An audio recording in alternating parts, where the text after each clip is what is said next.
It's not enough to get a great degree anymore. You really have to go to a place that has the labor market in your industry.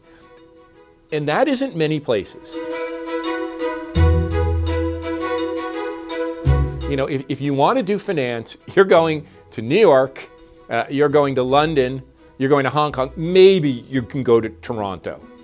If you're going to do media, and you're going to go to New York or London, or maybe San Francisco. If you're going to do movies and film and entertainment, you're going to go to LA. If you're going to go to music, you're going to do New York or LA or London or Nashville. So these job markets are very concentrated. So the one thing I can say for sure, when you're young, when you don't have a family, when you can cram, 16 people in a rental apartment, the amount of value added you'll get to your career, it almost dictates that you go to these places.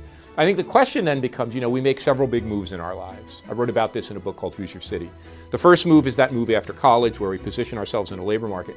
The second move is not when we get married, it's when we have kids. And here I think what people tend to do is they tend, if they're priced out of Manhattan, or if they're priced out of the center of San Francisco or Back Bay in Boston, they tend to look first at the suburbs, right? They tend to say, well, I can get more space, I can get a backyard. They don't do enough of a search, I think, of looking at other cities, Does it make sense for me to go to Pittsburgh or take a look at Detroit, or should I head to a place like Atlanta or Minneapolis? So I think one thing I would encourage people at that stage, once they've built a network, and I met Peter Jackson a long time ago, and I went to visit him in Wellington, the great director, and he said this. He said, I went to LA and established a great film directing career.